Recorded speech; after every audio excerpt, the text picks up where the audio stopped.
Buenas tardes a todas y a todos. Bueno, muchas gracias por estar acompañándonos en este tercer encuentro del ciclo de conversaciones sobre la reforma del sistema de justicia. Como dijimos en las jornadas anteriores, bueno, en esta oportunidad la idea es abocarnos a los desafíos que supone la implementación del sistema acusatorio. También, obviamente, algunos otros temas que pueden surgir como vinculados, eventuales reformas que pudiera requerir el Ministerio Público Fiscal, por ejemplo, el juicio por jurados y su rol. Pero como les decía, bueno, es un tercer encuentro en que iniciamos con la necesidad de los consensos y las conversaciones que tiene que haber en derredor de un proyecto y de generar las condiciones para una reforma profunda del sistema, que creo es unánime, todos, la enorme mayoría coincidimos en que es necesario hacerlo. La segunda fue, bueno, un poco cuáles serían las prioridades, esos temas que suelen no integrar los proyectos que han ido siendo presentados y puestos en el debate público en las últimas décadas, con agendas novedosas y demás, vinculadas a herramientas de apertura, de transparencia, de participación, etc. Bueno, y hoy, obviamente sí está más asociado también a un tema de coyuntura, porque hay proyectos e iniciativas que atienden el tema. Bueno, convocamos a un grupo de profesoras y profesores prestigiosos que... Bueno, les quiero agradecer particularmente a Lucila, a Mari, a Alejandro y a Marco por haber aceptado esta invitación. La verdad que es un verdadero honor contar con ellos, no solo por su reconocida y dilatada trayectoria académica, sino también por su experiencia, tanto desde los roles judiciales, digamos, o en el Poder Judicial, como en el ejercicio profesional. Así que no me quiero extender más, así aprovechamos todo el tiempo disponible para escucharlos y escucharlas en este encuentro. Gracias nuevamente y los dejo con Álvaro, entonces, el moderador, Álvaro Herrero. Buenas tardes a todos y todas, mi nombre es Álvaro Herrero, tengo el placer de ser el moderador de este panel de lujo que tenemos.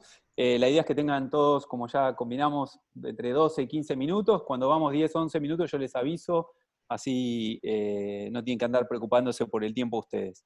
Bueno, vamos a dar inicio a las presentaciones con la doctora Lucila Larrandart, que es profesora consulta de la Facultad de Derecho. Lucila, la escuchamos. Muy bien, les agradezco la invitación para poder charlar sobre este tema y los felicito por el respeto del cupo.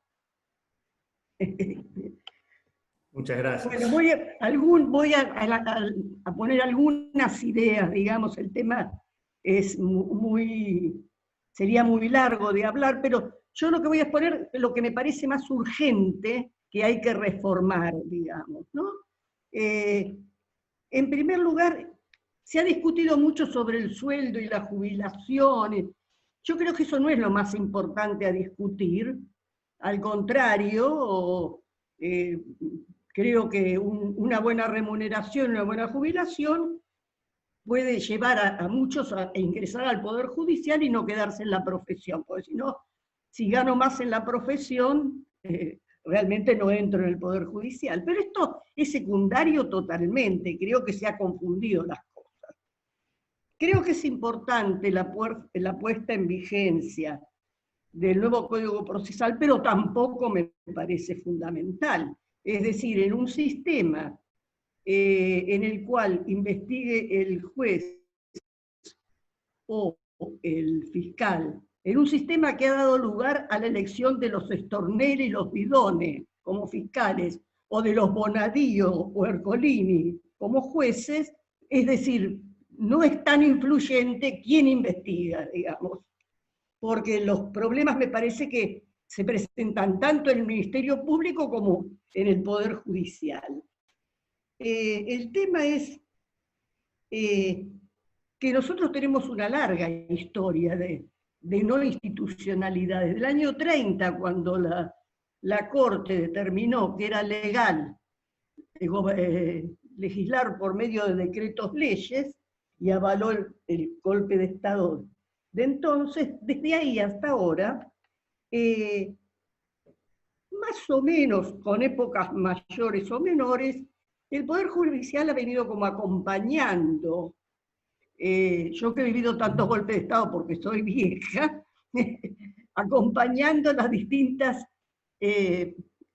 los distintos gobiernos y los distintos enfoques, incluso hasta autoritarios, ¿no? Y si lo vemos ahora más claramente con el tema del terrorismo de Estado, que vemos que en las provincias, en muchos lados, se está juzgando a jueces y a fiscales y condenándolos por haber colaborado con la dictadura, ¿no es cierto? Es decir, el tema es que cuando vino la democracia, en el año 83, desde entonces hasta ahora, nadie pagó las consecuencias de nada. Es decir, aquellos jueces que no hicieron nada, o que hicieron cosas, hicieron u omitieron y posibilitaron que se vulnerara la libertad, la vida durante el terrorismo de Estado, siguieron en sus cargos, nadie les pidió cuentas,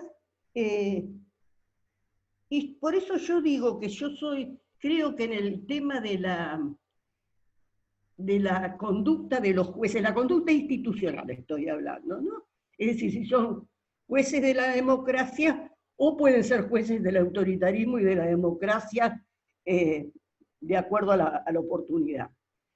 Creo que tiene que primar, cosa que nunca primó, la doctrina de lo que yo llamo la doctrina de las consecuencias. Es decir, aquel funcionario que ha sido magistrado, que ha sido verdaderamente independiente y ha defendido la Constitución, tiene que ser promovido. Y aquel que ha colaborado para mantener un Estado de no derecho, tiene que ser removido. O sea, cada cual paga las consecuencias de sus actos. Si no, realmente el Poder Judicial no es un poder, es un empleado de otros poderes. Lo peor en este momento es la imagen que la población tiene de la justicia y el descrédito que tenemos como Poder Judicial. Y esto institucionalmente es grave, porque además es cierto, existe. Acá tengo datos de un informe de la Universidad Católica Argentina del 2018, dice que el nivel de confianza de la sociedad en la justicia está en los peores niveles en los últimos años. En 2018 con el 90% de imagen negativa. Es decir, que esto es grave. Destaca que el informe, que fue, se duda hay críticas, y hay críticas también al nivel de eficiencia.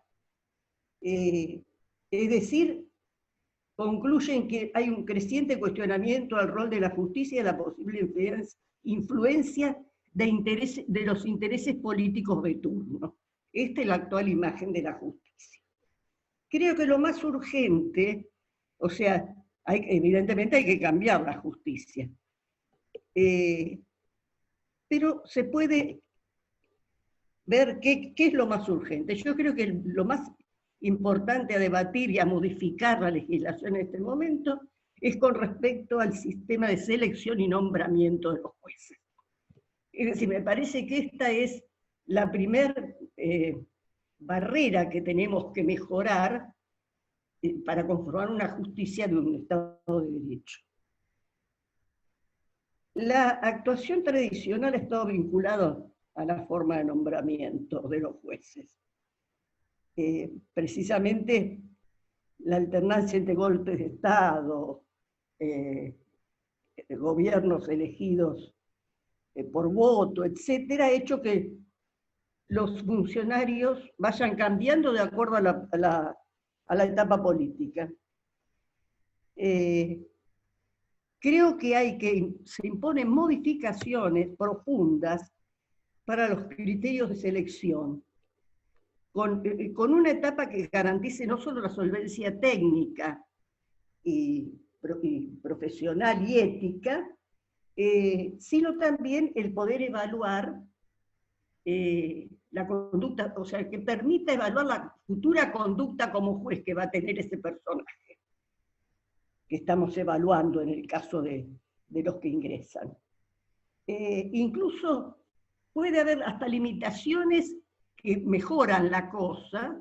Recordemos que en el año 2003 el Poder Ejecutivo sacó un decreto, el 222, en el cual se autolimitó en la designación de la Corte. Es decir, la designación de la Corte la puede hacer directamente el Ejecutivo.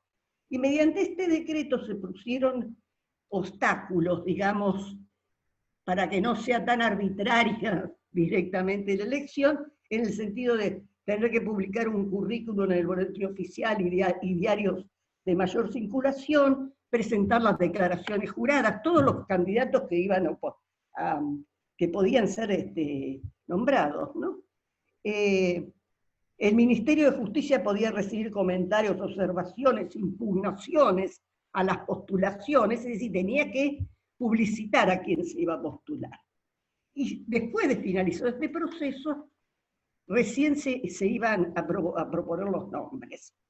Este es un modelo, digamos, de autolimitación del poder, pero creo que para la selección de los jueces, de autolimitación de un poder que tiene el Ejecutivo solo, pero para la selección de los que van a ser jueces, hay que tener varios principios. En primer lugar, establecer y tener cuidado con quiénes van a ser jurados, quiénes pueden ser jurados. Y esto hay que regularlo también de algún modo, porque el tema es, esto es como cuando uno entra en la facultad o va a concurso para un cargo en la facultad. Si el que me toma el concurso tiene un nivel menor al mío, por supuesto no va a poder evaluar mi nivel. O sea que hay que ser exigente con quienes pueden conformar los jurados. Me olvidé de aclarar que yo no estoy de acuerdo con algunas posiciones que establecen que sería bueno que fueran elegidos por el voto los jueces. No estoy de acuerdo para nada. Creo que eso es mucho más arbitrario y que en la sociedad actual hay un factor que es la influencia de los medios de comunicación, que es muy importante, y se influyen en jueces que ya están elegidos. Muchas veces se pronuncian, o sea, hay juicios paralelos en los diarios, ¿no? Donde se condena, etcétera, y todavía no ha sido procesada la persona.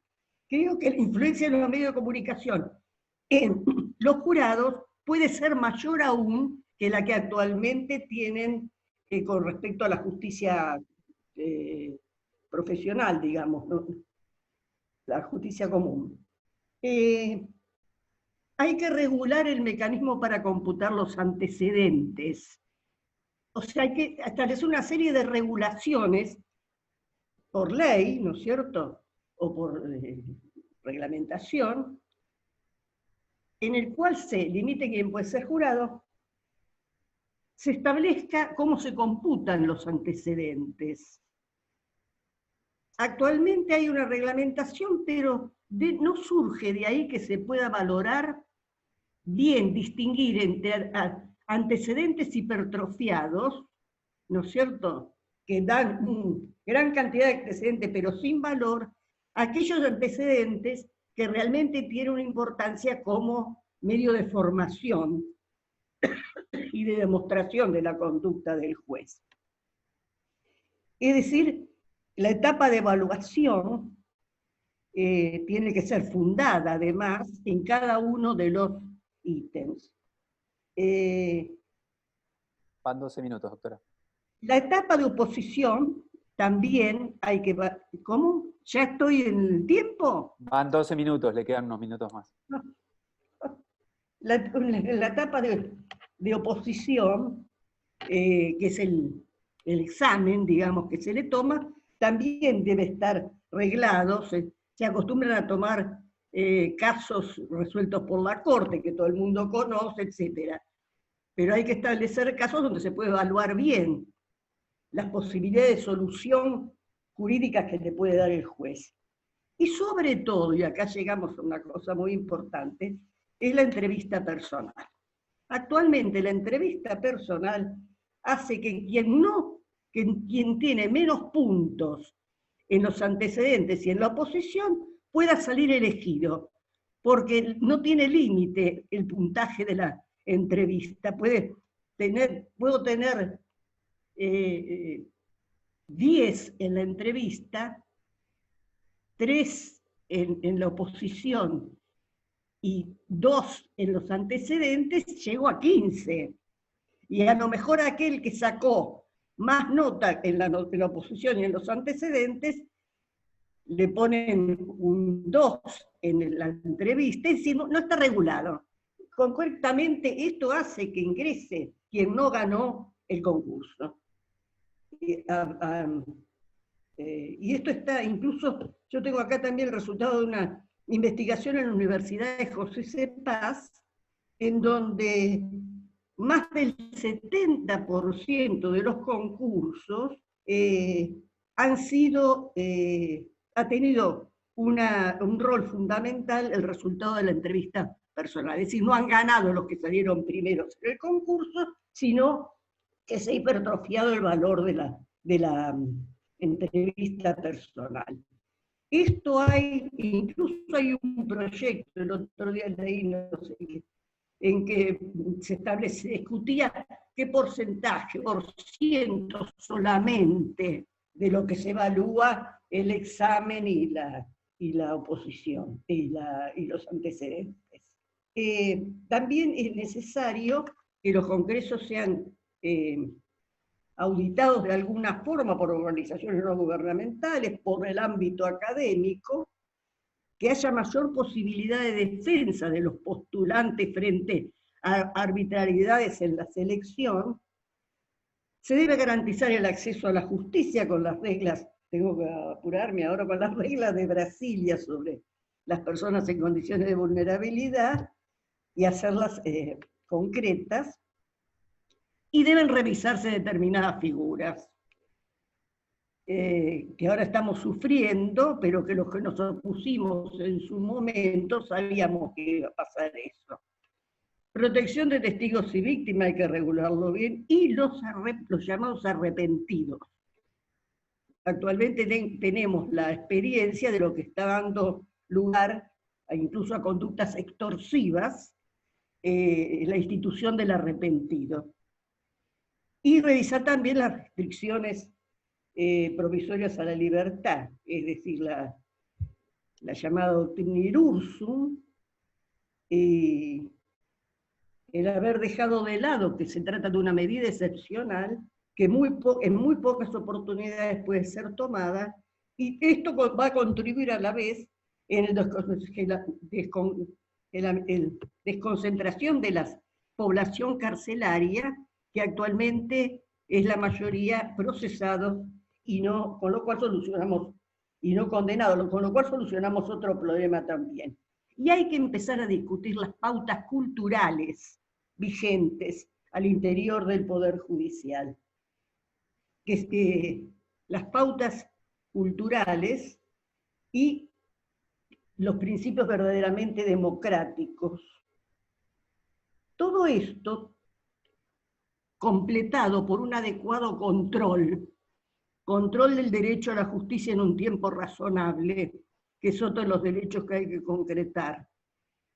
Pero no solo control de los jueces de primera instancia, las cámaras y la Corte vergonzosamente tardan años en resolver los recursos. De modo que tiene que haber alguna regulación que posibilite a la ciudadanía el control de este derecho para la concreción del mismo. Y acá yo estoy en el tiempo. Ya estamos. Bueno, entonces me dejo para después, si no me van a retar mis colegas. Muchas gracias, doctora, muy amable por atenerse a los tiempos. Damos la palabra al doctor Alejandro Slokar, profesor de la Facultad de Derecho de la UBA. Alejandro, el piso es suyo. Muchas gracias, muy buenas tardes a todos. La verdad que en primer término, como siempre, gratitud a Carlos, a la universidad y a la facultad en concreto por la participación, la posibilidad de estar aquí con amigos de siempre, con la mirada lucina y sobre todo en términos de favorecer una instancia de diálogo, de modo de contribuir a la estrategia que haga posible el mejoramiento de nuestro sistema democrático para el análisis y la construcción de políticas de Estado. Creo que eso es el propósito que anima el ciclo, cuestiones de Estado. Me voy a ceñir particularmente al extremo de la convocatoria, esta idea de una perspectiva de reingeniería, diría, institucional en favor de una construcción de democracia, si me permiten procesar. Quiero decir con esto que en definitiva, y en esto coincidiríamos todos, la calidad de la justicia tiene un efecto directo sobre la democracia y sobre el desarrollo de los estados. En definitiva, el Poder Judicial es el mayor y el principal responsable de promover un Estado de Derecho, o mejor aún, un Estado de derechos. Y uno de esos aspectos imperativos, esenciales en estas circunstancias, creo que es la suerte del fortalecimiento de un nuevo modelo de enjuiciamiento criminal, penal. También consideran conmigo, de seguro, que el proceso es entendido siempre como una metagarantía, en verdad, en resguardo de los derechos humanos. Es el fin y el fundamento de un proceso penal. Porque, como desde siempre afirmamos en cualquier clase de grado, el proceso penal es un sismógrafo acerca de los componentes de la constitución política de un Estado. Y para el caso quiero recuperar las palabras del inolvidable Julio Mayer. ¿Qué nos enseñaba Julio desde siempre? Dijo: solo la ceguera y la falta de imaginación de los juristas, teóricos o prácticos, y de los hombres políticos que se dedicaron al derecho penal en sentido amplio, pudieron lograr que hasta casi terminado el siglo XX nuestro país conservara un sistema de enjuiciamiento regido por la Constitución. Fin de la cita. La muerte de Julio, que nos impactó a todos, definitivamente, seguramente nos hará recapacitar en torno al pasaje siguiente de su monumental tratado, a propósito, en cuanto señala que la resistencia al cambio tuvo y tiene motivos políticos. Motivos que, curiosamente y lamentablemente, diría también, aún persisten. Hablamos necesariamente de la modernización procesal. Esto es la aplicación, desde mi punto de vista, de una manera efectiva de un código acusatorio y de reformas, definitivamente, de la organización dentro del aparato judicial. Hoy las estructuras federales del proceso penal, y por qué no también de otros procesos, muestran definitivamente una foto que atrasa, decimos siempre, una foto color sepia, un olor a naftalina, ya insoportable. ¿Por qué? Porque responde a una matriz fascista. Y esto no es metáfora, no tiene metáfora, porque sabemos bien que el código vigente todavía en el orden federal es aquel que fue adoptado en la legislación italiana en los años 30, a partir del código cordobés del 39, y que, a pesar de esa reforma del 92, ya en Italia había sido derogado por anacrónico en el año 88. Cierto que en el contexto provincial, a partir del Código Cordobés 91, se adoptó un modelo de tipo acusatorio en Tucumán, Córdoba, Buenos Aires, Chaco, puedo enumerar un sinnúmero de provincias.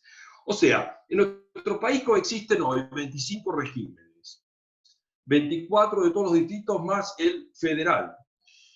Y el acusatorio rige en todo el territorio, diría desde el punto de vista de la extensión del país, menos en el orden federal y particularmente en el puerto de Buenos Aires. El puerto. Algo de todo esto será responsabilidad de la Universidad de Buenos Aires, si esto es así. Traigo alguna buena noticia que no es definitivamente buena. El Código Procesal Penal Acusatorio, sabemos que fue sancionado en el orden federal a fines del año 2014. Y a mediados de 2015 se sancionaron todas las leyes necesarias para la implementación, de modo que estaba prevista su entrada en vigencia el 1 de enero del año 2016. Pero antes, esto es por el mes de enero, el gobierno, o sea, la administración anterior, lo dejó sin efecto por vía de un DNU.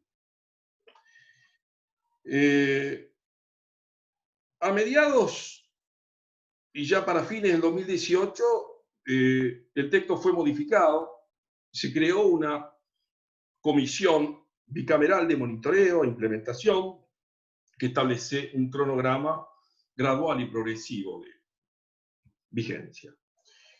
Hay una resolución, la primera, sabemos bien que determinó la aplicación en las provincias de Salta y Jujuy, y por vía de una segunda resolución, más allá de una serie de artículos que tratan de hacer efectiva, ¿no?, la consagración de algunos de los principios del Código Nuevo en las causas todavía en trámite del Código anterior, se prevé que en las jurisdicciones de Mendoza y de Rosario también esto tenga lugar en breve. Ahora bien, mientras tanto, sabemos todos que lamentablemente, y tenemos que lamentarlo desde el punto de vista teórico, conceptual, se sigue insistiendo en una cultura burocrática sin mayores controles, donde definitivamente impera una suerte de discrecionalidad anómica, el secretismo en el formato papel. Me viene a la mente esa famosa frase de Voltaire que dice: no pertenece más que al crimen el ocultarse. El juez que investiga y que a la vez decide concentra hegemónicamente tanto poder, que así como en lo sustancial coincido con algunos aspectos denunciados por Lucila, tuvo lugar en el último tiempo la consagración de un derecho procesal penal del enemigo en nuestro territorio. Por cierto, estas son reminiscencias que evocan estructuras coloniales, un pasado ya que debe ser desterrado en nuestro país.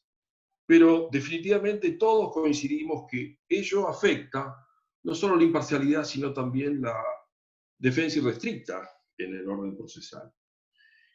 Desde el año 2004, por lo menos, la Corte llegó a establecer categóricamente que así como el fiscal no puede juzgar, el juez no puede acusar. Hay detrás de todo esto un problema casi de orden epistémico y hasta político.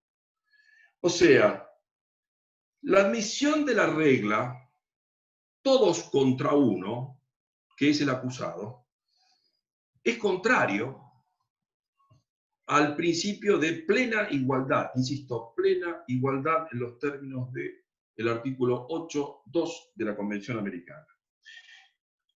Porque permitir que un juez sea responsable o corresponsable en la destrucción del estado de inocencia de un sujeto es transformarlo en cofiscal.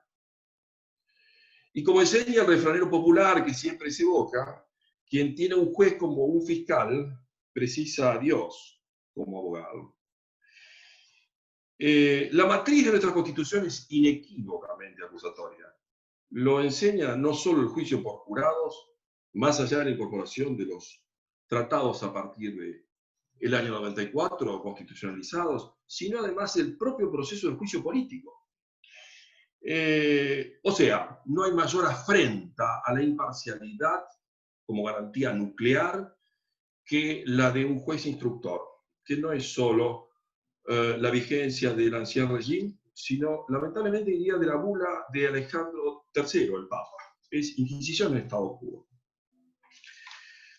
Por cierto que las bondades de un modelo acusatorio que resiste en cualquiera de estas perspectivas se traducen en otras bondades, ¿no? La oralidad, la transparencia, lo práctico, lo expeditivo, la deformalización, la modernización a través del uso de tecnologías. O sea, el expediente digital que rompe con toda una cultura del papel y la cultura del trámite. Ahora bien, la transición a ese sistema, o sea, la aplicación real de un sistema pasando por otro, coincido que implica todo un cambio de cultura jurídica, un cambio de mentalidad. O sea, no podemos solo hablar de cambio de normas, son hojas de papel, porque mientras todo esto sucede, en la esquizofrenia del orden federal, del gobierno de los procesos penales de la estructura federal, coexisten dos regímenes procesales que no son solo distintos, sino antagónicos, que ponen en crisis la regla de igualdad y genera definitivamente discriminaciones a lo largo del territorio. Hoy me tocó llevar adelante una audiencia del orden acusatorio del nuevo régimen en coexistencia con tantos otros expedientes vinculados a la normativa anterior. Insisto que este es el único modelo compatible con la Constitución, donde la centralidad en el manejo del conflicto la conserva, la reserva el Ministerio Público Fiscal. Por cierto, en términos de equivalencia, de simetría necesaria con el Ministerio Público de la Defensa. O sea, la trazabilidad de la investigación, de la acusación, es de los fiscales en base a criterios político-criminales que deben ser claros y con reaseguros de control interno de parte de la misma estructura. O sea, sabemos bien todos que un procurador general puede ejercer la facultad de unificar criterios de actuación de la persecución penal mediante el dictado de instrucciones de carácter general.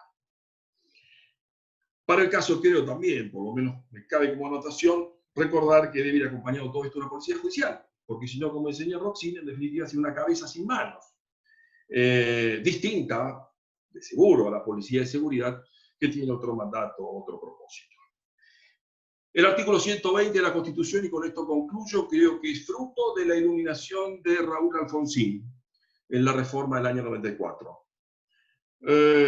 Creo que exige el desarrollo de una legislación, una reglamentación infraconstitucional adecuada que permita la optimización más eficaz, que contribuya, desde luego, a crear confianza en la ciudadanía de parte de, si es posible, de parte del sistema de justicia, y que en última garantice la supremacía del derecho, que es lo que a todos nos interesa, por lo menos en el ámbito de esta facultad. No se allende en otros edificios. Concluyo con esto. En ese sentido, me parece interesante, creo que es propósito analizarlo, que la limitación temporal del mandato de las cabezas del Ministerio Público es una, pero solo una alternativa en favor de todo esto. Si me apuran, yo creo que la remoción por mal desempeño o comisión de delitos a través de un tribunal específico, equivalente al que tienen los otros integrantes del Ministerio Público, tiene que necesariamente regularse con estamentos, con instituciones que procedan de fuera, ¿no? O sea, los colegios de abogados, de fiscales, las universidades, etc. O sea, desde ese punto de vista, un equilibrio en la representación de ese tribunal me parece exigible y creo también indispensable. La creación de un procurador general o defensor o defensora general adjunto también, o adjuntos, pueden ser más de uno, también me parece importante en ese orden, porque sería un magistrado que estuviera consustanciado con el gobierno, la conducción de la propia estructura, que desde siempre sabemos es única, unidireccional, y está a cargo jerárquicamente de un responsable. La desconcentración presupuestaria, administrativa, ya parece que es inevitable. Es intolerable que todo conduzca a un edificio que aparezca ahora en la calle Perón. Van 14 minutos, doctor. Ya termino. Entonces, postulo en definitiva una suerte de reaseguro también desde el punto de vista interno para limitar cualquier exorbitación, cualquier desvío de poder relativo al consejo de carácter vinculante, previo quizá al dictado de instrucciones generales, y por cierto, definitivamente un fortalecimiento una labor mucho más ágil, más comprometida con los controles por parte de la bicameral del Congreso de la Nación, que creo que debería estar presidida por parte de la oposición. En fin, con todo esto ya finalizo en términos propositivos la reivindicación de un proceso penal justo en primer término, también eficiente, pero con una gestión oportuna y sobre todo imparcial por parte de los juzgadores. Creo que es el desafío de todos nosotros. Si nos interesa resignificar el derecho, si nos interesa también resignificar a nuestra facultad como una herramienta indispensable para la construcción de una sociedad más democrática. Muchas gracias. Muchas gracias, doctor Slokar. Ahora le damos la palabra a Mari Belov, también profesora de la Facultad de Derecho de la Universidad de Buenos Aires. Adelante, Mari. Buenas tardes, muy agradecida, doctor Masvélez, Álvaro, por la invitación a participar de este ciclo de conferencias que hacía falta en el país y en el ámbito de nuestra ciudad. Así que la oportunidad que me dan, además de estar con la profesora Larrandal, con quien di mis primeros pasos en la investigación del derecho penal, aprendí tanto y de todo, investigación de derecho penal, y con mis compañeros de la justicia, de las reformas, de aquellos primeros años de la justicia oral con el profesor Slokar y con el profesor Sal, que recorrimos América Latina también juntos tratando de hacer una justicia penal más humana. Creo que es la primera vez que estamos todos juntos, así que estoy muy agradecida por la oportunidad de los organizadores. Lo voy a hacer, tenemos, bueno, probablemente por esto que nos une a los cuatro, este recorrido común también en la Universidad de Buenos Aires. Yo quiero solo focalizar no voy a ir a los detalles, a las especificidades de una discusión sobre la reforma, sino a una pincelada. Voy a intentar concentrarme en unas cuestiones más generales que estuvieron presentes, me parece, en un sentido o en otro, en las disertaciones que formularon mis colegas en los minutos anteriores a que yo ingresara. Y entonces, la primera cuestión que me parece requiere de nosotros como académicos una elaboración que no hemos sido capaces a la fecha de hacer, por lo menos públicamente, como lo pretende este espacio, es aclararle a la sociedad de qué hablamos cuando hablamos del acusatorio. Me parece que ahí tenemos una primera tarea, y me parece que en un espacio como este es importante dedicarle un minuto a esta cuestión. Como que para nosotros los juristas parece medio autoevidente de qué hablamos cuando hablamos del acusatorio, pero aún entre nosotros, cuando empezamos a rascar un poquito, nos damos cuenta que el acusatorio puede querer decir muchas cosas diferentes, y ya de entrada en el ámbito jurídico, y o sea, esto es, entre especialistas, todos nosotros sabemos que en relación con una reforma hacia el acusatorio, estamos frente a decisiones de política pública muy importantes que este país ha tenido que dar en algún momento, en el sentido de qué idea de acusatorio tenemos, y es una idea más cercana al modelo que nos enseñó nuestro gran y querido maestro Julio Mayer, que es este acusatorio de matriz continental europea, o es un acusatorio más alineado con con su versión anglosajona y directamente más norteamericana. Entonces, en ambos casos se habla de acusatorio, sin embargo, desde el punto de vista de todos los problemas que ya plantearon mis colegas y que supongo van a seguir estando esta tarde en la mesa, son dos formas de entender el acusatorio muy diferentes, y nosotros todavía no comunicamos con claridad qué acusatorio queremos para la Argentina, ni siquiera los especialistas. De modo que me parece que esta es una cuestión, una asignatura pendiente, pero que no siempre fue así. Entonces, en este marco de una presentación sobre cuestiones de Estado, ¿no? Y ya lo mencionó el profesor Slokar, esta idea, se me adelantó un poquito en esta idea, es que va a ser el centro, yo me quiero concentrar esta tarde con todos, de pensar un poco la cuestión de la reingeniería institucional.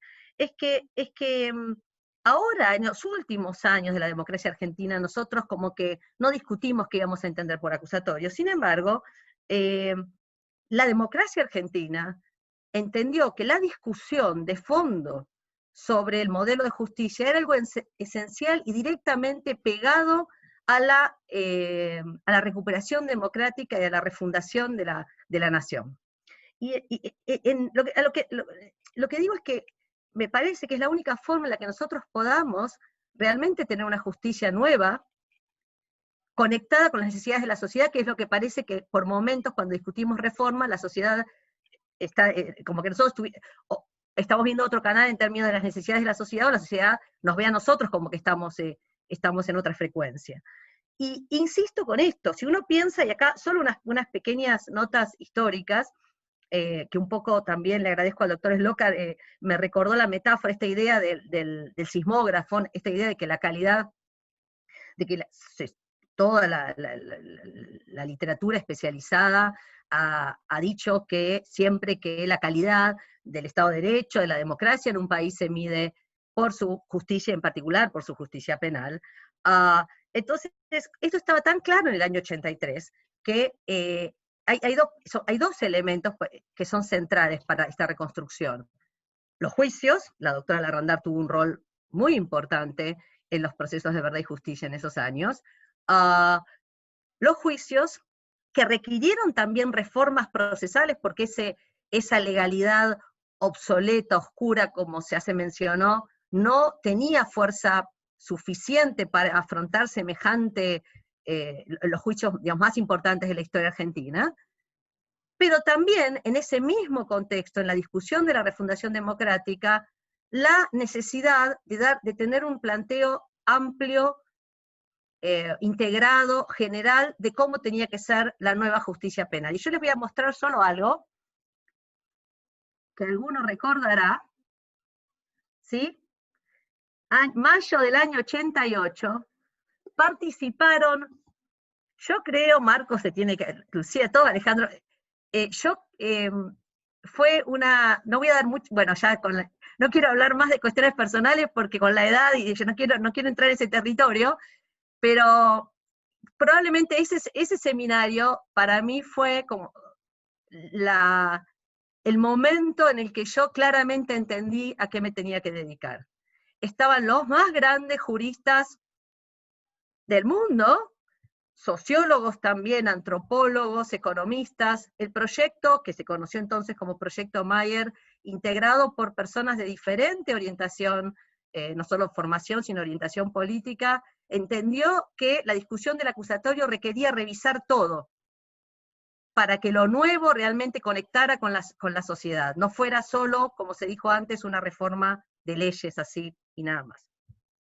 La evolución y la propia discusión política llevó a que finalmente se aprobara otra norma, pero en términos culturales, se había dado para mí, se dio un avance extraordinario.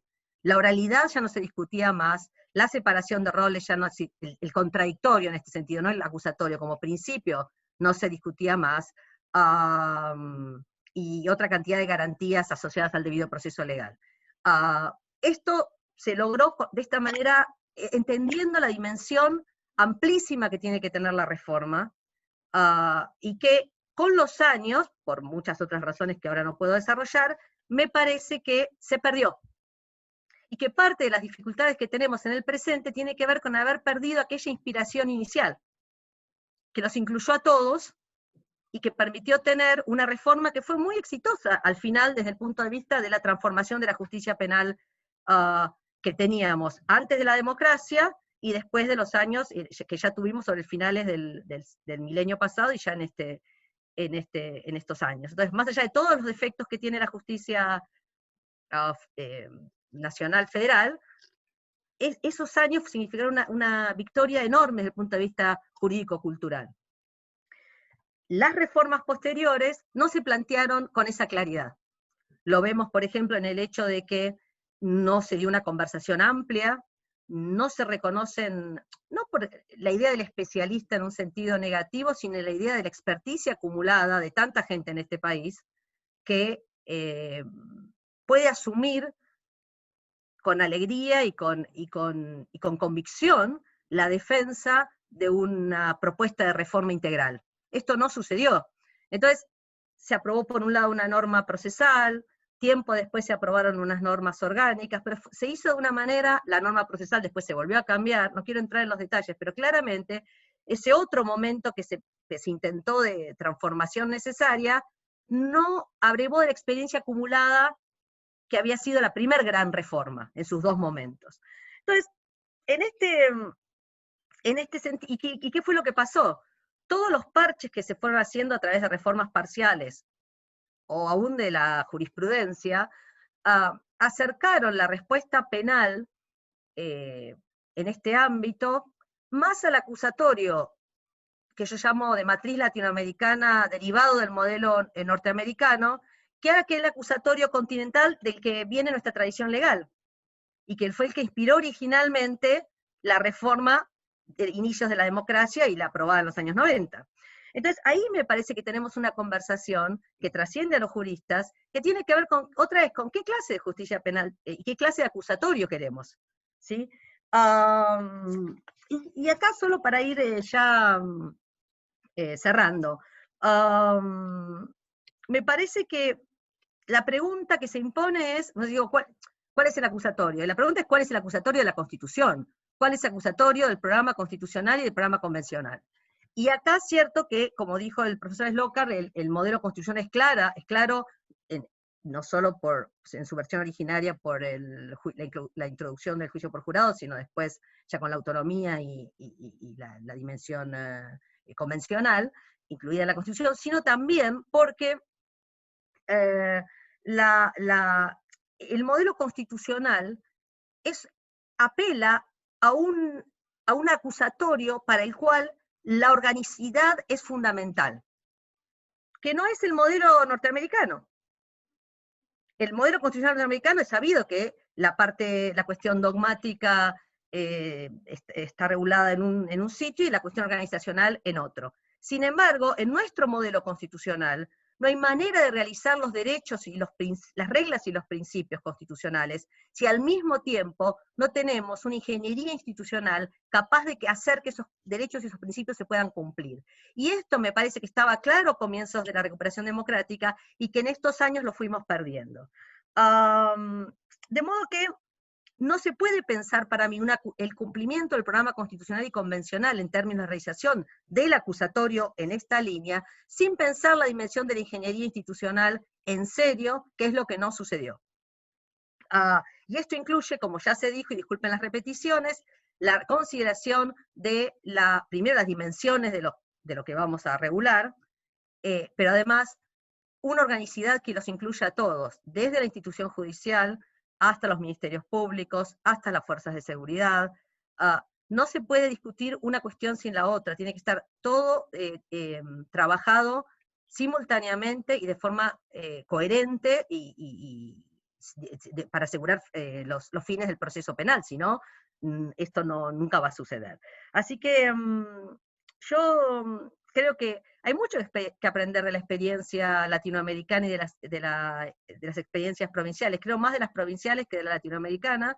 Las reformas latinoamericanas no están muy claro que hayan servido para reducir los niveles de violencia tremenda que caracterizan los sistemas penales de la región.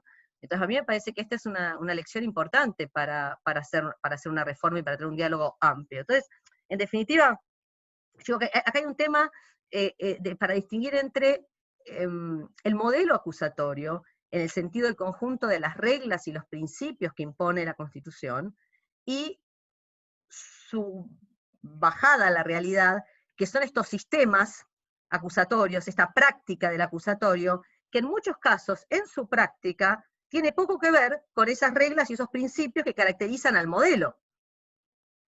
A ver, como digo siempre, pasar como se intentó a un acusatorio para poder lograr superar, y la profesora Larrandar lo mencionó antes, superar la tragedia del preso sin condena, que era una característica, ya lo denunciaban el INANUD en los años 80, en América Latina, para pasar a tener condenados sin juicio. O sea, ¿cuál es? Es una victoria pírrica de un sistema de justicia mejor. No suena como un sistema mejor. Entonces, yo digo, ¿qué modelo acusatorio es el que queremos para la sociedad? Es uno es uno que resuelve el 90 y pico % de sus casos sin juicio, con un trámite cuasi administrativo, si nos acercamos al modelo anglosajón norteamericano, o es uno que utiliza de verdad medidas alternativas a la justicia penal en términos de reducción de la violencia y de reconstrucción de los mecanismos informales de control social en un marco de respeto del debido proceso legal. ¿De qué acusatorio estamos hablando? Es un acusatorio que es eficaz para poder combatir, perseguir y eventualmente responsabilizar a los perpetradores de graves violaciones de derechos humanos o de delitos muy graves que involucran crímenes complejos, redes enormes de crimen organizado. Digamos, ¿qué tipo de acusatorio? Un acusatorio que va a seguir haciendo lo mismo que hacía el inquisitivo, solo focalizando en las pequeñas infracciones. Entonces me parece que esa es la conversación que tenemos que tener, porque vuelvo otra vez, yo creo que es esto, pasaron 30 años, necesitamos una nueva justicia penal, pero una nueva justicia penal que no se reduce a repetir eslóganes, que no se reduce a cambiar leyes por cambiarlas, que requiere la participación de todos, de los especialistas de la sociedad, y que la sociedad entienda qué es lo que hacen los especialistas, porque si no vamos a caer en vamos a volver a perder una oportunidad como se perdió hace unos años, y vamos a caer en lo que Ferrioli llama la falacia normativista. Esto es, hacer de cuenta que creemos que tenemos un impacto en la realidad porque las leyes, o algunas de las leyes parecen recoger ese ideario hacia el que queremos llegar, pero en realidad como solo aprobamos la ley y nada más, esa sola ley sin una ingeniería institucional que la sostenga nos va a devolver más o diferentes problemas, pero no soluciones para que podamos fortalecer la calidad democrática y la respuesta que damos a la sociedad en términos de justicia. Gracias por la atención. Muchas gracias, Mari. 15 minutos exacto, un lujo. Ahora le cedemos la palabra al doctor Marcos Salt, también profesor de la Facultad de Derecho de la UBA. Marcos, adelante. Muchísimas gracias, muchas gracias Carlos, muchas gracias Álvaro. También celebrar que hayan tenido esta muy buena idea de convocar a estos seminarios y tener en cuenta la importancia que tiene que la Facultad de Derecho se involucre, la Facultad de Derecho de la Universidad de Buenos Aires se involucre en políticas públicas de la manera que se pretende a través de estos seminarios. Resulta fundamental, y Alejandro dijo algo en relación a esto. Evidentemente, si hemos fallado nada menos que en alcanzar un sistema de justicia federal y estamos en la Universidad de Buenos Aires, algún grado de responsabilidad tenemos que reconocer como facultad. No es que uno asuma culpas personales, sino decir, bueno, en algo hemos fallado. Si ustedes se ponen a revisar no solo quienes fueron presidentes de la Nación, vamos a encontrar muchos representantes de nuestra facultad, y si se ponen a revisar ministros de justicia y cargos en diferentes lugares, evidentemente la universidad ha tenido un lugar muy importante, y creo que también tenemos que buscar entonces nuevas estrategias para que la universidad incida de manera positiva en lograr el objetivo de una justicia mejor. Antes de empezar le decía a Mari que me encantaba hablar de ella para criticarla un poco. Hoy no la voy a criticar, sino que voy a utilizar un poco sus ideas y voy a de alguna manera tratar de complementar lo que señalaron Alejandro y Lucila. Creo que es fundamental que la facultad permita un diálogo amplio de diferentes formas de pensamiento, tratando de construir consensos para que por lo menos podamos dar mensajes unificados del sector académico vinculado al derecho, con las posibilidades que tiene el sistema judicial de mejorarle en algo la vida a la ciudadanía. Entonces, cuando uno se plantea una política pública, que de eso estamos hablando, lo primero que uno tiene que pensar es cuál es el objetivo. O sea, ¿qué es lo que pretendo lograr? Entonces, la pregunta que yo hoy nos haría a todos nosotros en la mesa, pero también a quienes están participando, es ¿qué estamos esperando del sistema acusatorio? ¿Qué queremos que el sistema acusatorio nos dé? Para saber si en realidad el sistema acusatorio nos lo va a dar. Digamos, porque si nosotros no tenemos contestado eso de antemano, nos corremos el riesgo de caer en lo que dijeron mis antecesores, de un excesivo normativismo, o hasta yo diría una publicidad normativa, en donde pareciera que yo digo, voy a implementar el sistema acusatorio, y pareciera que al día siguiente tenemos solucionado todos los problemas de la justicia penal en la Argentina, digamos. Entonces veamos, ¿qué nos puede dar la implementación del sistema acusatorio para poder pensarlo como una política pública? Obviamente, una justicia más rápida, más eficiente, garantías, independencia, y todo lo que ya han señalado antes Alejandro, Mari, Lucila, de lo que el sistema acusatorio implica como un mejor sistema de lo funcional. Ahora, lo que se está esperando es que podamos recuperar la justicia como mecanismo de solución de conflictos y que esa solución de conflictos tenga una aceptación social. Un índice de aprobación por parte de la ciudadanía de cómo solucionamos los conflictos penales, nada menos que los conflictos penales más graves que se transmitan a través de nuestro sistema de enjuiciamiento federal. Entonces, cuando nosotros elijamos el modelo, sea el que sea que elijamos, porque como dijeron antes, hablar de acusatorio sigue siendo hoy, al día de hoy, quizás no era hace 30 años, era más claro en el sentido de que había una discusión muy fuerte entre el sistema inquisitivo y el sistema acusatorio. Hoy hablar del sistema acusatorio sin explicar un poquitito más es un concepto vacío. Coincido con Mari, hay muchos sistemas acusatorios diferentes. Digamos, yo puedo decirles, estoy implementando un sistema acusatorio y no haber logrado nada en términos de ese objetivo que estoy poniendo. Entonces, desde mi punto de vista, nosotros tenemos que trabajar en la implementación de un sistema acusatorio que de alguna manera nos permita recuperar para la Administración de Justicia un espacio de solución de conflictos que permita gradualmente ir recuperando la confianza de la sociedad que hoy se perdió totalmente.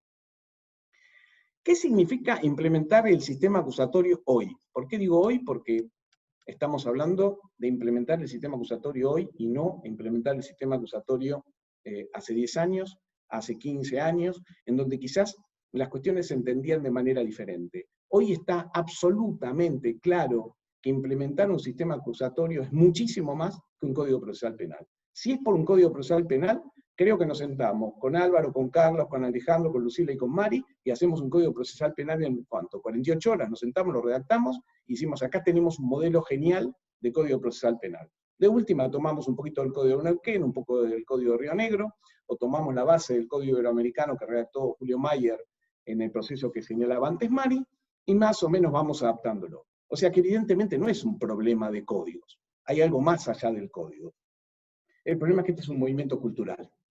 Es una reforma cultural, y es una reforma cultural que requiere de una actuación multidisciplinaria. No es un tema solamente de los abogados. Podemos aportar la parte normativa, pero necesitamos un movimiento cultural. Y voy a contar una anécdota volviendo hacia atrás con lo que contaba Mari antes de ese proceso que se inició con esta visita de tantos profesores en la conferencia hacia una reforma de la justicia penal. Cuando nosotros trabajamos en el proyecto, yo era muy joven, recién había terminado la facultad con Julio Mayer, en algunos sectores del Poder Judicial nos miraban como que estábamos locos. Porque si ustedes van hacia la estructura de lo que era el equipo de trabajo en la reforma, obviamente había fiscales, jueces, abogados, pero había una socióloga, había dos informáticos, había 2 arquitectos. Te dicen, ¿y un arquitecto en el proceso de reforma? Yo les podría contar, si hubiera tiempo, un montón de las discusiones que se tenían con los arquitectos. Por ejemplo, hoy pueden sonar como ideas locas. La idea del arquitecto que un día se plantó y dijo, ustedes me están diciendo que implementar un sistema acusatorio es dotar de mayor publicidad. Tenemos que abrir los espacios. Tenemos que meter en el Palacio de Tribunales escaleras mecánicas, que la gente se vea. Bueno, tenía que ver con cómo lograr un proceso cultural de acercamiento de la sociedad hacia lo que sucedía dentro de los tribunales. Esto, fíjense que estaba entendido hace 30 años. Y hoy empezamos de nuevo discutiendo en el ámbito federal el sistema acusatorio solamente pensando en normas o en nombramiento de cargos.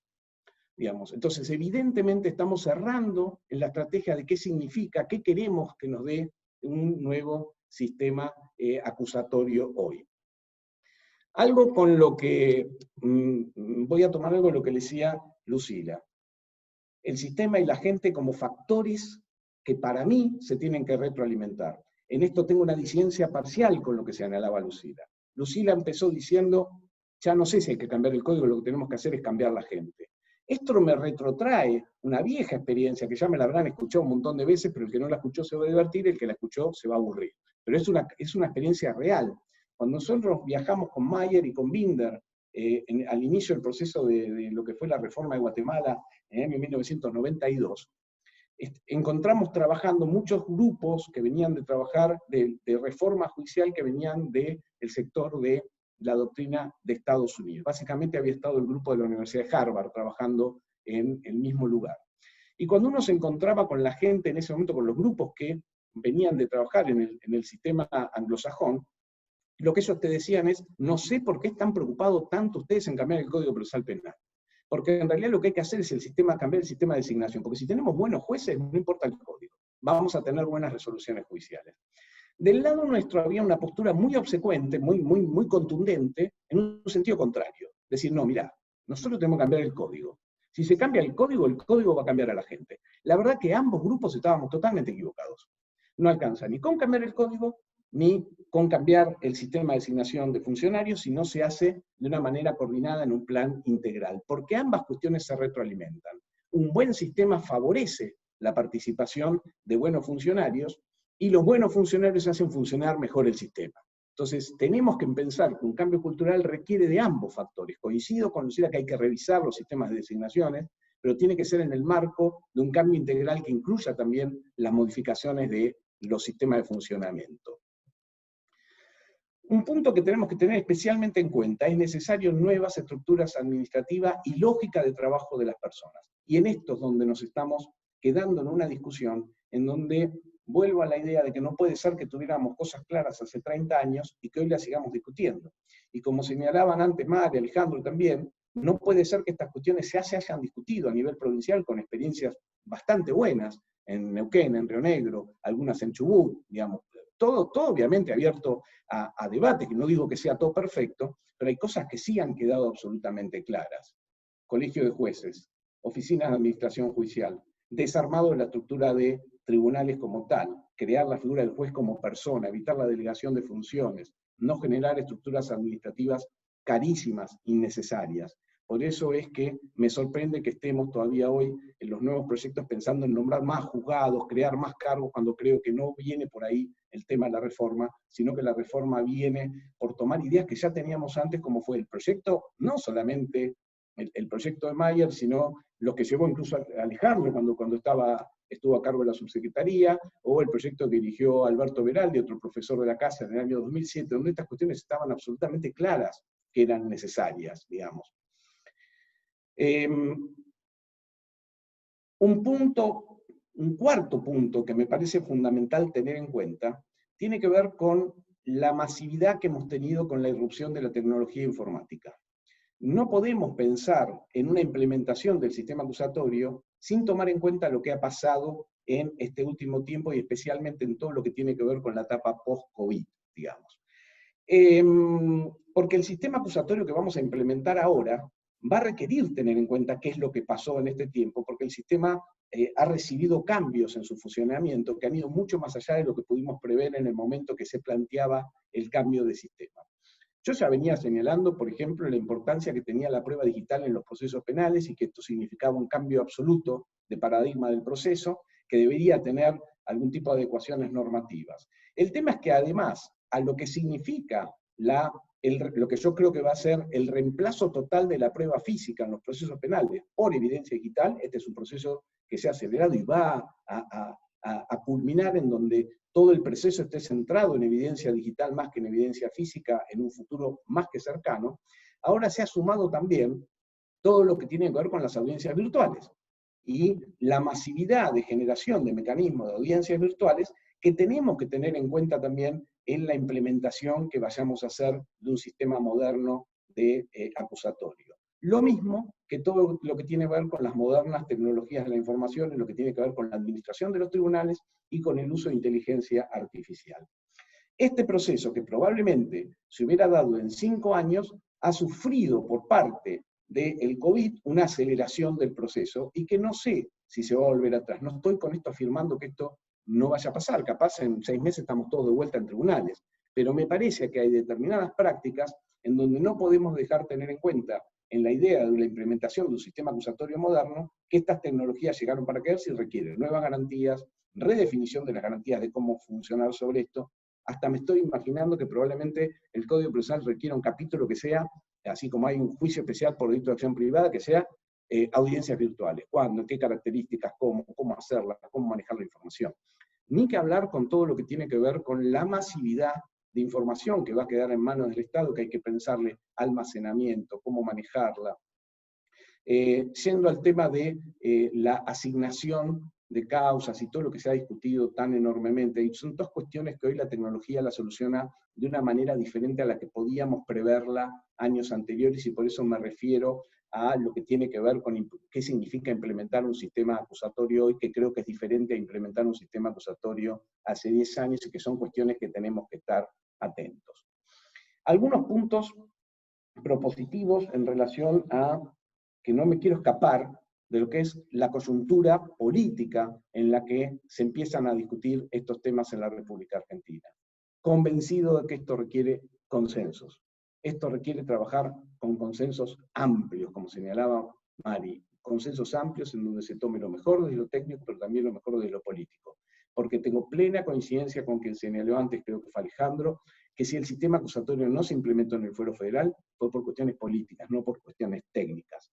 Desde ese punto de vista, si la idea es, vamos a hablar en criollo y sin ocultar las palabras, si la idea es que tenemos que modificar lo que sucede en Comodoro Pi, entonces en vez de andar dando tantas vueltas, probablemente lo que tengamos que sentarnos es a construir un consenso político para que el sistema acusatorio se implemente ya en Comodoro Pi, no dentro de 2 años. Empezar por el lugar donde identificamos que está la mayor cantidad de problemas.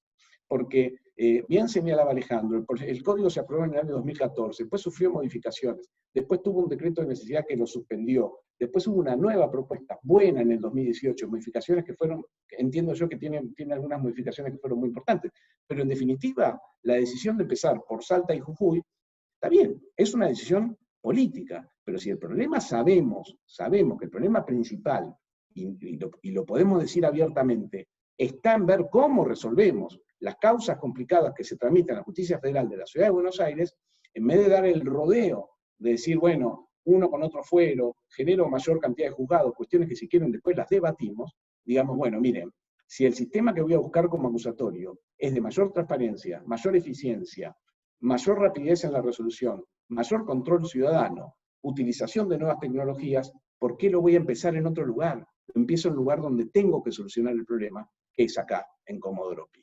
Bueno, muchísimas gracias por darme la oportunidad, que espero, Álvaro, que no me haya pasado ni nada, y bueno, quedo abierto para debatir con los compañeros de mesa y con todos los participantes. Gracias. Gracias, Marcos. No, un lujo. 14 minutos, así que no tuve ni que hacerte la advertencia del tiempo. Un placer. Bueno, la verdad que han sido 4 exposiciones sumamente interesantes. Todos trajeron temas que están interconectados, todos han vivido y han estado activamente involucrados en distintos proyectos y procesos de reforma, así que para todos nosotros es un lujo poder escuchar sus miradas. Mientras esperamos que nos hagan algunas preguntas, o a lo mejor, sí, mientras esperamos, los invito a hacer como una segunda ronda de comentarios, pero más cortito, quizás reacciones rápidas en 3, 4 minutos que les hayan provocado los comentarios de los demás y las demás panelistas, o algún comentario adicional que quieran hacer. Doctora Larrandar, ¿quiere empezar usted? Está en silencio.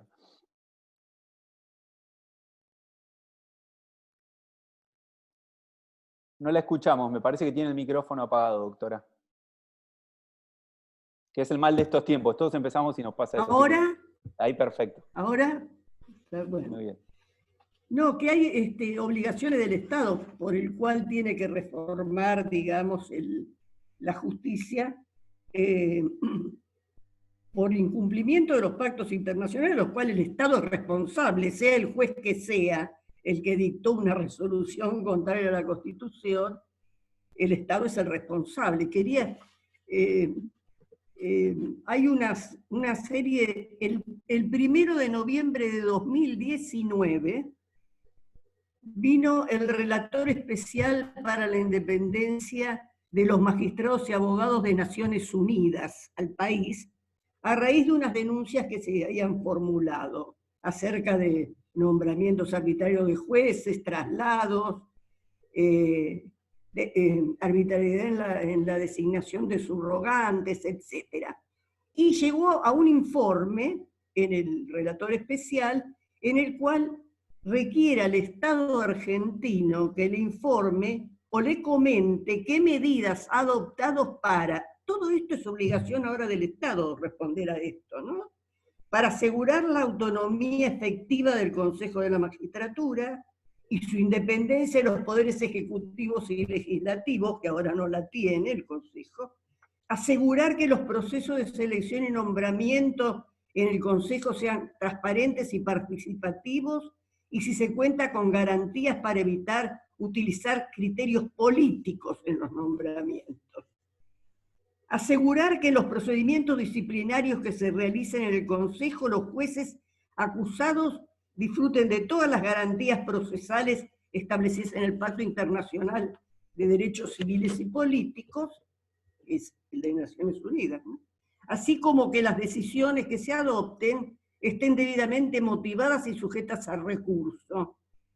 Asegurar, sobre todo esto hay que legislar, asegurar que la Comisión de Disciplina y Acusación no pueda ser instrumentalizada como una instancia para sancionar a magistrados en razón de las sentencias que hayan dictado. Asegurar que la independencia de la judicatura sea respetada por las instituciones gubernamentales y que los jueces puedan actuar sin restricciones, presiones, amenazas o intromisión. Asegurar que el procedimiento de selección y nombramiento se basa en criterios objetivos establecidos previamente, que las decisiones relativas a la selección de los jueces se basen en el mérito, en particular calificaciones, aptitudes y capacidades de los candidatos. Asegurar que los concursos o procedimientos de selección y nombramiento no sean evadidos o obviados por medio de traslados, reemplazos transitorios o subrogancia de otros magistrados, que dichos traslados, reemplazos o subrogaciones cumplan los requisitos establecidos en los estándares internacionales, garantizar la permanencia en el cargo de los jueces por los periodos que estén establecidos, garantizar la inamovilidad de los jueces hasta que cumplan la edad para la jubilación forzada o expire el periodo en el caso que responda a un país que no sean permanentes, ¿no? Asegurar que toda acusación o queja contra un juez por su actuación sea tramitada con prontitud e imparcialidad con arreglo a un procedimiento. Que los jueces solo pueden ser suspendidos o separados por incapacidad o comportamiento que los inhabilite. Y tiene toda una serie, digamos, estas me parece que son, es un conjunto amplio, ¿no es cierto?, de medidas que ya tendrían que estarse batiendo de qué modo se concretan, porque esto es del 1 de noviembre de 2019, el pronunciamiento de Naciones Unidas. Vamos a ver, digamos, me parece muy buena quiero volver a felicitar a la facultad, porque la contribución de la facultad, de la universidad pública, en el debate de los problemas jurídicos e institucionales del país es fundamental. Y creo que eso es uno de los roles de la universidad pública, además del académico técnico. Muchas gracias, doctora. ¿Doctor Slogar?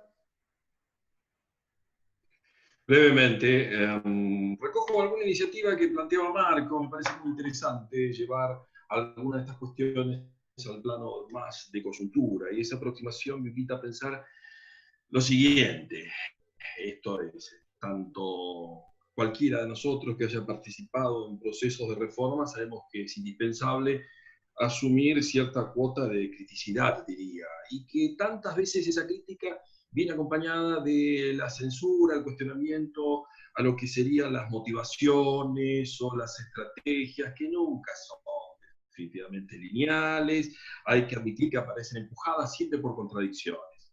Lo que no podemos nunca abandonar, creo definitivamente, es la propia convicción en orden a la necesidad de un modelo, como el que planteaba Mari en aquel simposio.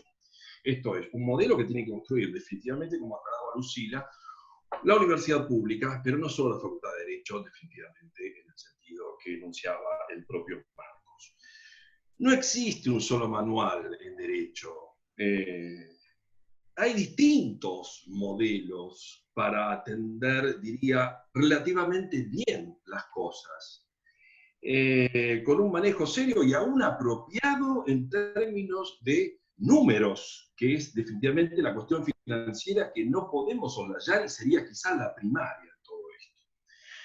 Por cierto que todo eso viene de la mano de una integralidad, de una reforma que tiene que ser mucho más amplia, no se agota, por cierto, ni siquiera las leyes de estructura y organización. Pero lo que queda definitivamente claro, que lo que se traduce en este tiempo, inclusive con datos de media sanción por parte de una Cámara de Congreso, es definitivamente contradictorio a todo esto. O sea, es inconsistente con cualquiera de los acusatorios que se nos ocurra pensar. Porque fortalece el juzgado, porque fortalece la organización y toda la estructura que nosotros vilipendiamos. O sea, cuando se dilata 2 años la entrada en vigencia en la capital federal de un código aprobado en 2014, y cuando además no se fija un plazo límite para implementarlo en el resto del país, evidentemente no se tiene convicción respecto de eso. Y bueno, eso es grave porque definitivamente nosotros coincidimos, básicamente, es que es la única alternativa desde el punto de vista constitucional. Lamentablemente no lo traducimos de mejor modo o no nos quieren entender de ese sentido. Eso. Muchas gracias, Alejandro. Mari. Solamente ir de lo específico que plantearon los colegas a algo más general e insistir en la dimensión orgánica que incluye, cierto, no solo las leyes orgánicas, sino todas estas otras cuestiones que sugirió indirectamente el profesor Slocar. En la idea, y no quiero ser repetitiva, pero me parece importante. Tenemos que tener algún acuerdo sobre, dado que el acusatorio puede querer decir muchas cosas, esa es la conversación que no tenemos saldada. Que me parece que en este sentido sí los espacios universitarios son privilegiados para tener la conversación y por eso otra vez con todos los felicito por la iniciativa. El acusatorio de la Constitución, que es el de los tratados también que están incluidos en ella, es un acusatorio para el cual la dimensión organizacional no viene después. No puede aprobarse 2 años o 5 años, o una parte, o se olvida de la policía, pero tiene el Poder Judicial, pero no el Ministerio Público, pero uno sí, el otro no. Ese no es el acusatorio de la Constitución. Es otra cosa. Más allá de las finalidades, que está claro lo que se planteó antes.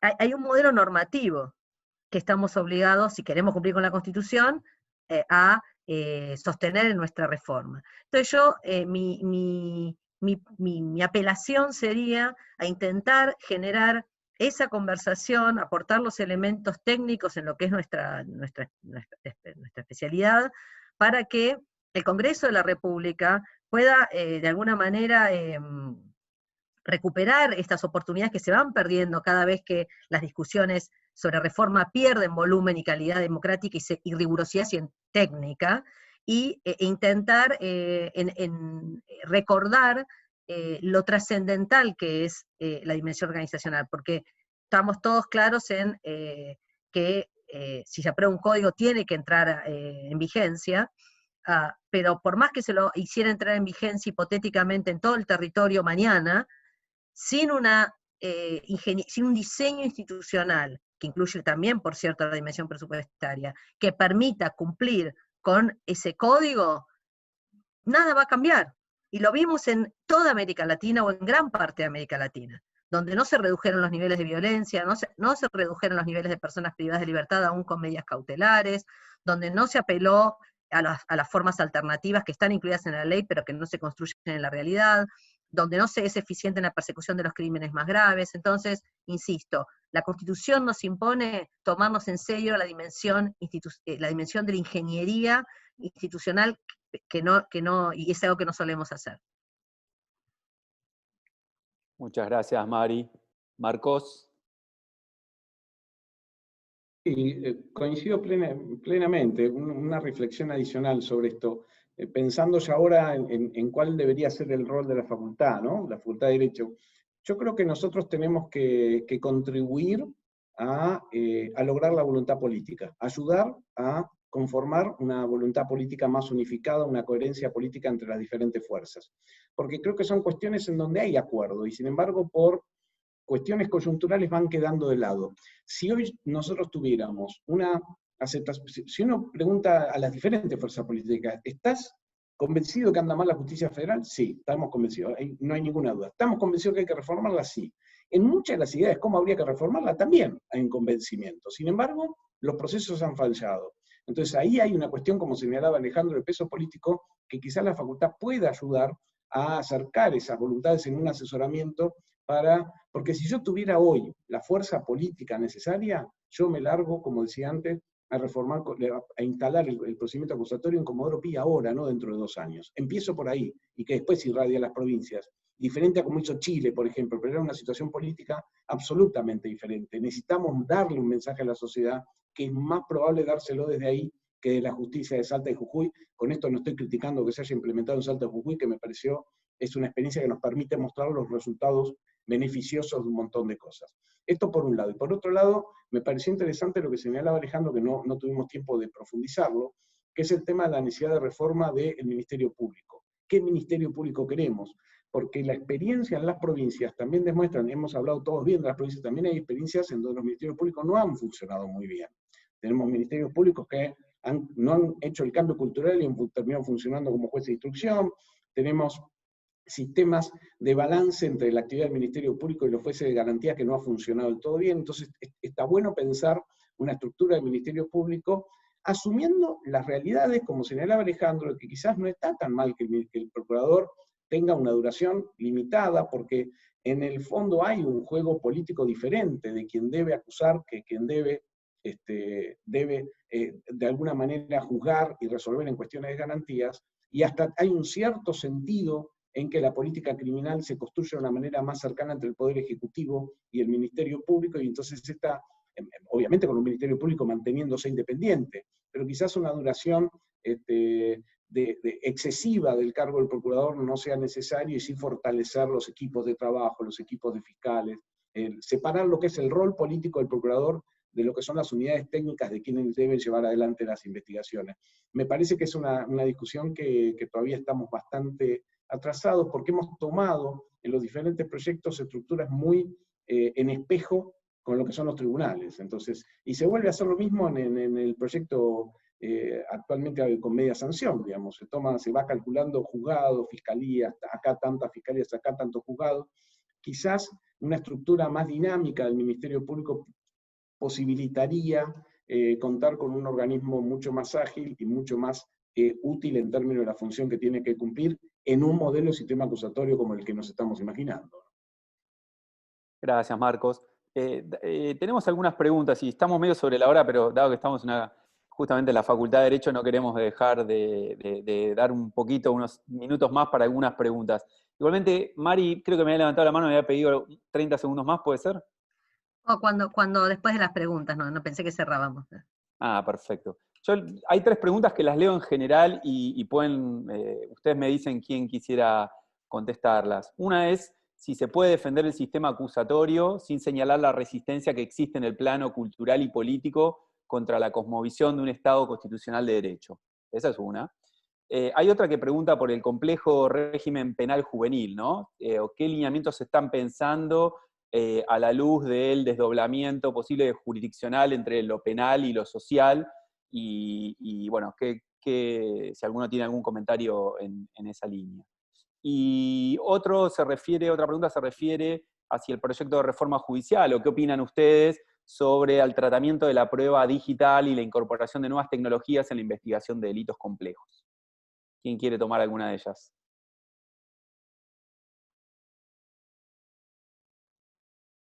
La de la justicia menor la tiene que tomar Mari, o sea, no tengo ninguna duda, Lucila también, pero Mari, te damos la palabra.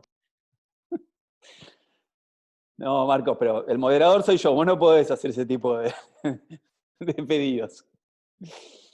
A ver, ¿Alguno quiere reflexionar sobre alguna de estas? con alguna respuesta y le dejo después el paso al resto. Obviamente el sistema acusatorio es absolutamente compatible con el modelo de Estado de Derecho, al contrario, es el modelo que es más compatible con el Estado de Derecho, y yo no he visto, incluso en las diferentes fuerzas políticas, aún con las enormes discusiones que hay, no he visto que nadie haya sacado los pies del plato en este sentido, de decir que no quiere un sistema adecuado a los estándares del Estado de Derecho, digamos. Después podemos criticar diversas posturas de un dirigente, de otro, pero realmente no veo en las fuerzas políticas de este país, esperemos que no suceda, pero por ahora no veo una postura en ese sentido. Veo a opiniones diferentes sobre cómo tiene que ser la justicia penal o matices, pero no veo a nadie tratando de ir a un sistema de justicia penal autoritario, digamos.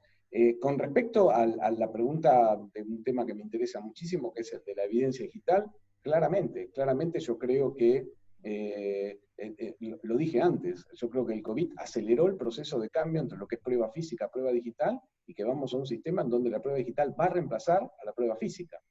Entonces, en un proceso de cambio de paradigma tan grande, el proceso lo estamos haciendo sin base normativa. No están los códigos, ni siquiera en los códigos más modernos. O sea, si uno toma el nuevo Código Federal, tiene una única norma o dos por ahí en relación a la prueba digital, y eso genera un doble riesgo. Por un lado, un vacío en lo que tiene que ver con la eficiencia de las investigaciones, pero también un vacío en lo que tiene que ver con protección de garantías, porque se van a empezar a implementar nuevos medios de investigación ligados a la tecnología. Hemos tenido hace poco una discusión, entiendo yo, muy mal llevada sobre lo que es las técnicas de OSINT, o lo que es la búsqueda de datos en fuentes abiertas, algo que se utiliza en la Argentina y en el mundo hace muchísimos años como técnica de investigación, pero vamos a empezar a tener desde necesidades de agentes encubiertos digitales, ya tenemos la ley del 2018 con entregas vigiladas también posibilitadas en el medio digital, y vamos a tener que tomar decisiones estatales que son muy difíciles en el sentido de la siguiente ecuación. En la medida en que cada vez la tecnología informática es más sofisticada en términos de encriptación, posibilidad de ocultación, necesito nuevas herramientas de investigación si quiero que el Estado investigue. Pero así como requiero nuevas herramientas de investigación, requiero mayores controles, porque si no estoy generando un Estado policial de videovigilancia por no tener los controles adecuados. Esto dejarlo en manos solamente de los operadores a través de la jurisprudencia es muy arriesgado. Creo que nos vamos a tener que meter de fondo a discutirlo y regularlo, porque hoy está muy desordenado en términos de jurisprudencia visible en las diferentes jurisdicciones. Gracias, Marcos. ¿Algún comentario más? Sí, con respecto, yo no recuerdo muy bien la pregunta acerca del régimen de niños y de adultos, pero me parece que está mezclado el tema. Una cosa es la discusión de qué régimen penal es para los niños o los adolescentes, y del régimen penal común, que es el que estamos discutiendo, ¿no es cierto? Y no me gustaría mezclarlo porque entramos en la famosa discusión de mano dura, que hay que bajar la edad. No tiene nada que ver, son dos regímenes distintos. Puede estar de acuerdo o no con el régimen actual, con la edad que tienen, pero me parece que es mezclar los temas y caer en un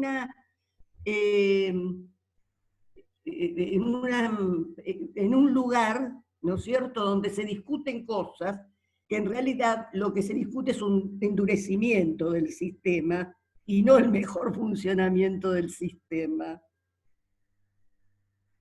Gracias, doctora. Solo a mí me parece que nosotros tenemos una tendencia, digo, nosotros, el que quiera, a veces parece que hay una tendencia a enamorarnos de los modelos, que no son las modelos, que puede suceder también, o los modelos en otro sentido, de estos nombres que aparecen, y como se dijo acá, lo dijeron todos, que mágicamente van a resolver problemas estructurales de la sociedad. Y por tanto, acusatorio es el bien, inquisitivo es el mal. Hay muchos sentidos en los que eso se puede afirmar. Pero el sistema acusatorio anglosajón norteamericano, en la práctica, ese modelo acusatorio como sistema penal, es un sistema penal tremendamente violento e injusto, por su nivel de prisonización, por su nivel, como mencioné antes, de no solución de conflictos con jueces, esto es lo que se llama la justicia actuarial o notarial, por su racismo estructural. Entonces, yo solamente, por esta pregunta sobre la calidad democrática y el acusatorio, está claro que el acusatorio es el modelo exigido por la Constitución, pero requiere que estemos de acuerdo en qué sentido, qué vamos a entender por acusatorio. Y ese sentido, repito, viene dado por el modelo organizacional.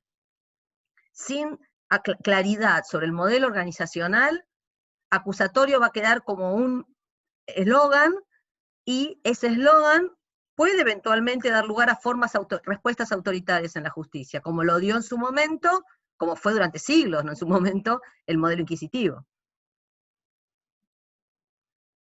Gracias, Mari. Solo para completar en el sentido que enunciaba Mari, que quiere interpretar correctamente el planteo, ¿no? O sea, yo partiría de un presupuesto, ¿cuál es? ¿Cómo se administra el castigo en el orden federal hoy? En la Argentina de hoy, la Argentina federal, si quieren, desde ese punto de vista. Y es efectivamente sí, lo dijo ella, o sea, de los 14.000 presos federales, de cuales 40% crecieron los últimos 4 años, solo 4 años, 6 de cada 10 no tienen condena. O sea, son presos por las dudas, son presos inocentes. Pero para torcer, en verdad, esa tendencia del preso inocente, el invento del juicio abreviado, que es la extorsión de una condena, da lugar luego al condenado sin juicio. Esa paradójica convergencia práctica de presos sin condena y condenados sin juicio, sin duda que es la negación de cualquier modelo constitucional. Eso es lo que hay que revertir, definitivamente. Para eso hay que oponer un modelo que creemos que es el único compatible, que es desde la Constitución. O sea, no puede haber frustración en todo eso, y creo que el empeño que debemos encabezar esta Facultad de Derecho a instancias, tal como lo convoca el propio Carlos, es a compatibilizar sin duda esa idea junto con el aporte que puedan realizar otras facultades. Ese creo que es el desafío de todos. Gracias. Muchas gracias, doctor Slokar. Si estamos ya en cierre, ¿alguno quiere hacer algún comentario adicional más? Si no, bueno, le cedo la palabra. Mari quiere decir algo. Olvidado. Quiero aprovechar esto. Yo quiero pedirle a la facultad, sé que hay autoridades que están, y nos quiero invitar, no sé, hacemos una comisión en este momento, lo que sea necesario. Yo creo que necesitamos un segundo simposio internacional, que me parece que el país lo necesita, la discusión de la justicia federal y nacional, y que sería fantástico que lo hiciéramos en homenaje al gran maestro y al gran jurista que fue Julio Mayer. Me encantaría que la facultad pudiera asumir, después con otras universidades, pero creo que sería extraordinario, que es una figura que también nos nuclea, entonces creo que podríamos el año que viene, en algún momento, pensar un evento a la altura de semejante figura y de las necesidades del país. Eso quería decir. Muchas gracias, Mari. Bueno, yo como moderador les agradezco a todos por las exposiciones, por todos los comentarios y las visiones, y coincido con todos ustedes en el espíritu de esta convocatoria, que es generar un debate en la universidad pública, que nos parecía importantísimo, nos parecía muy relevante, y que era muy necesario poder retroalimentar de entre la universidad y el sistema político, bueno, qué política pública de justicia queremos, digamos, cuáles son los valores que deberían predominar, y que la facultad debía tener una voz en este proceso y en este contexto. Carlos. Estaba silenciado. No, yo me sumo al agradecimiento, muy, muy especial por los aportes. Creo que en definitiva hubieron algunas cuestiones, no me quiero extender, pero todos hablaron de la necesidad de construir consensos, del diálogo, de aceptar la diversidad, la pluralidad como un valor, me parece, particularmente en un ámbito como el de la Facultad de Derecho de la Universidad de Buenos Aires. La reingeniería institucional, la no toma de medidas aisladas. Creo que en definitiva lo que deberíamos imaginarnos es la necesidad de avanzar en una planificación, ¿no? En imaginarnos a la facultad como un convocante para pensar un gran plan estratégico que no tenga que ver con leyes aisladas o con medidas que responden a la coyuntura, y que tenga la suficiente fortaleza del soporte de la sociedad civil, de la academia, de otros actores de la comunidad, para tratar de torcer esa voluntad política que también todos han descrito y a la cual yo me sumo, que en definitiva ha sido la que ha ido obstaculizando vez a vez y con distintas argumentaciones y circunstancias y hechos los cambios o las transformaciones profundas. Creo que por supuesto también tiene que estar integrado el Poder Judicial, es decir, pensar reformas culturales e institucionales sin que el Poder Judicial esté dispuesto a aceptarlas es difícil también de imaginar. Entonces, pensemos por algún momento que podemos convocar al Poder Judicial, que podemos convocar, bueno, desde la academia, naturalmente, con la participación de los académicos y a la sociedad civil, a tratar de construir un consenso y a imaginarnos un plan estratégico de reingeniería institucional de un Poder Judicial más acorde a estos tiempos, que tenga, obviamente, también sea pensado en el marco de un contexto. La Argentina no es Suecia, no es Estados Unidos, tenemos nuestra impronta cultural, tenemos nuestros problemas y ventajas y beneficios, ¿no? Sociales, económicos. Entonces me parece que también esto de importar modelos permanentemente ya tiene que ver con eso de, bueno, ¿qué modelo queremos? ¿No? Que también fue otra de las cuestiones que surgió. Bueno, el modelo de alguna manera no tiene que ser simplemente una importación de algo cerrado, sino que tiene que haber un proceso de reflexión interno de cuáles son esas transformaciones más adecuadas para tener un sistema de administración de justicia más abierto, más transparente, que rinda cuentas de cara a los ciudadanos, que construya un ida y vuelta con el ciudadano, y además que entienda que se debe a la ciudadanía, en definitiva, y que la razón de ser tiene que ver con resolver los conflictos que le hagan más fácil la vida a los ciudadanos. Y por supuesto la facultad no solamente tiene aportes, yo creo, en este sentido, en invitarnos a una gran planificación de esta transformación del sistema de justicia, sino también en la formación, en eso que planteaba Lucile, que todos lo tomaron. Digo, está claro también que hay una mirada en relación al perfil del abogado y abogada que vamos a formar desde la facultad, en relación a la investigación y en qué temas vamos a profundizar, y por supuesto eso irá en un devenir también en replantearse en esa reingeniería institucional los déficits que encontramos en los sistemas de designación y de formación continua que naturalmente magistradas y magistrados deben tener, además de todos esos cambios de estructura y organizacionales que se plantearon. Así que yo les vuelvo a agradecer a todas y todos los que nos acompañaron en la actividad, a los panelistas muy en especial, a Lucila, a Mario, a Marcos y a Alejandro por su excelente predisposición, y por supuesto que los dejo comprometidos para darle continuidad, porque otro de los objetivos que nosotros perseguimos, al menos de este pequeño espacio en la facultad, es darle continuidad, es mantener espacios de reflexión y de intercambio, y invitarnos a imaginar que podemos ser capaces de ser los convocantes a un gran consenso que nuclee las múltiples disciplinas y dimensiones que una transformación del sistema de justicia hoy requiere. Así que muchas gracias nuevamente y bueno, nos veremos en próximos encuentros.